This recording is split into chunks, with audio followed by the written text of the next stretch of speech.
faut nous replonger au milieu du mois de mars, où nous étions complètement en perte de repères.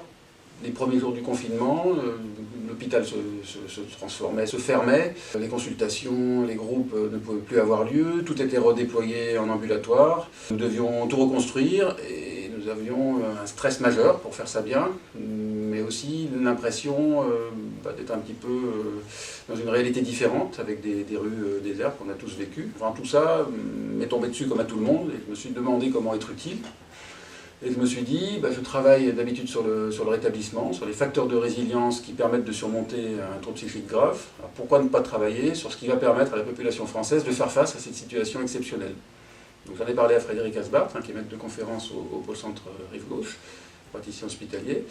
Et nous avons décidé de construire très rapidement un questionnaire. L'idée c'était de voir ce qui permettait au mieux de maintenir son bien-être dans des situations de stress majeur. Et c'est comme ça que nous avons lancé cette enquête. Elle a été conçue durant la première semaine de confinement et lancée dès la deuxième semaine de confinement et poursuivie jusqu'à la fin du confinement. Donc nous avons des données sur une trentaine de milliers de personnes au total.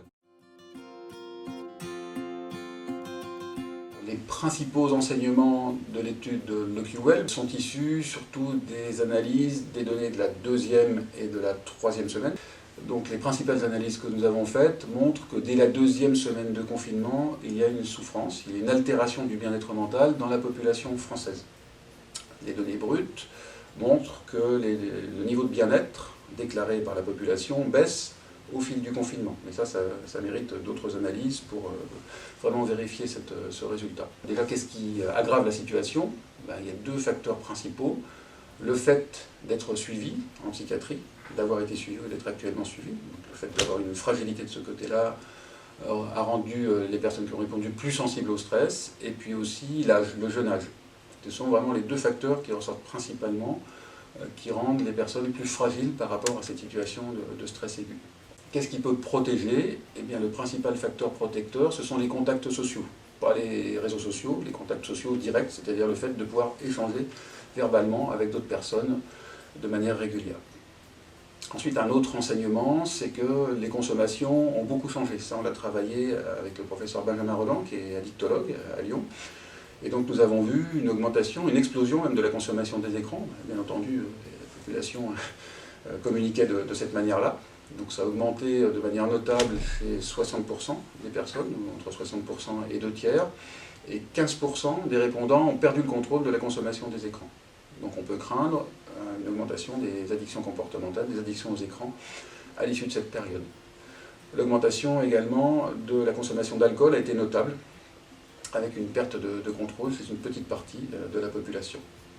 Le reste des consommations n'a pas beaucoup changé, à part la consommation de produits sucrés, de confiseries et autres biscuits.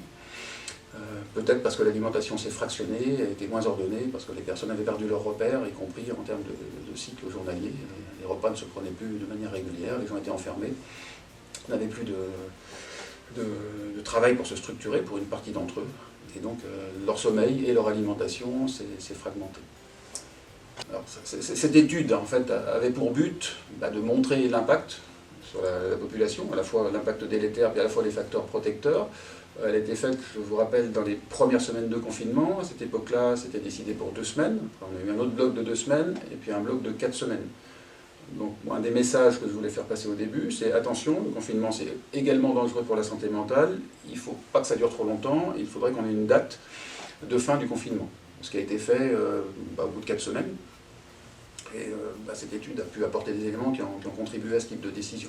L'autre enrichissement, c'est pour l'avenir, pour un autre éventuel confinement. Il faut prendre soin des populations les plus fragiles, des populations avec des troubles psychiques, les populations les plus jeunes, les étudiants qui ont beaucoup perdu leurs repères, qui vivent souvent dans des petites surfaces, à distance de chez leurs parents, qui sont retrouvés sans enseignement, sans possibilité de savoir quelles seraient leurs modalités d'examen. Qu'est-ce qu'ils feraient l'année suivante, avec donc une grande insécurité pour des personnes en cours de construction finalement de leur avenir. Ça a été très insécurisant et le bien-être était vraiment bien plus altéré chez les étudiants et les personnes en situation de vulnérabilité psychique que dans les autres catégories de population. En fait, les personnes qui ont le mieux résisté étaient celles qui vivaient dans une grande surface, qui étaient plus âgées, avec plus de sérénité, plus de contacts sociaux. Les personnes qui ont le moins bien résisté étaient celles qui étaient les plus fragiles, les plus isolées, avec de plus de difficultés psychiques et de moins de contacts sociaux. L'étude sur le confinement s'est poursuivie d'un bout à l'autre, de la 2e à la 8e semaine, au début de la 8e semaine, et nous avons enchaîné avec une étude sur le déconfinement qui est encore en cours et à laquelle vous pouvez contribuer si vous le souhaitez.